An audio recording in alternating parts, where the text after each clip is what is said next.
Assalamualaikum warahmatullahi wabarakatuh. Nama saya Angga Wiryasno. Saya mahasiswa KPIIN Surakarta. Eh, di sini saya akan merangkum materi tentang Islam dan budaya Jawa. Eh, Kalau kita ngomongin tentang Islam dan budaya Jawa itu kita awalnya dari budaya aja dulu. Budaya itu apa? Budaya itu segala sesuatu yang diberikan dari nenek moyang kita, apapun itu, kemudian diberikan lagi ke keturunannya. Itu budaya. Dan budaya ini punya dua aspek, material dan material. Kalau material itu semua yang bisa kita lihat, kayak masjid, kemudian candi, terus apapun itu. Kemudian kalau non material itu kayak kita berbahasa, kemudian moral, perilaku kita, gimana kita, attitude kita, itu juga termasuk dalam non material. Kemudian kalau kita bicara tentang Islam, sebelum masuk ke Jawa atau masuk ke Indonesia ini, kita udah mengenal dengan aliran animisme dinamisme. Ada satu lagi yaitu kapitalian kapitayan maaf. Kalau kapitayan itu apa ya, itu kayak aliran yang tahu-tahu ada gitu, nggak jelas siapa atau bagaimana itu terjadi, dan ada, dan itu dipercaya masyarakat. Kemudian kalau kita berlanjut lagi ke masa berikutnya, ada Hindu Buddha, kemudian ada Wali Songo yang masuk membawakan membawakan Islam ke Indonesia ini atau ke Pulau Jawa. Yang mana Wali Songo ini mengajarkan dengan sufisme, bukan dengan fikih, bukan dengan kekerasan.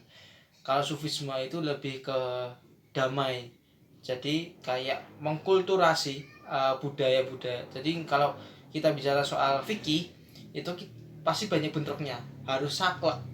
Tapi kalau dengan pendekatan sufisme ini bisa lebih nyantol, karena apa? Karena itu mengkulturasi atau mengkolaborasikan budaya. Jadi nggak ada perdebatan satu dengan yang lain, nggak ada penolakan, adanya penerimaan. Selain itu kan Islam masuk juga lewat perdagangan, kemudian ada pernikahan, kemudian ada pendidikan. Nah, kayak gitu. Itulah yang mengakibatkan nanti ada golongan-golongan tertentu dalam Islam waktu masa Wali Songo, yaitu pertama santri, kemudian ada yang namanya kaum priangan, ada yang namanya kaum abangan. Kalau santri ini bisa dibilang para pedagang yang mempelajari Islam secara mendalam. Kalau priangan itu orang yang punya duit. Kalau abangan ya kalau bisa dibilang itu kayak Islam KTP. Seperti itu. Kemudian kita beranjak lagi ke agak ke sini, atau mungkin dari dulu juga udah ada ya.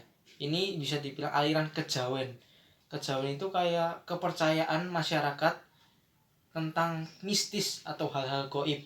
Walaupun mungkin di Islam sudah diajar tentang goib, tapi ini goib versi Jawa gitu. Kalau Arab kan ada versi goibnya lewat ada jin, setan, dan manusia. Kalau ini goib versi Jawa sendiri. Seperti itu.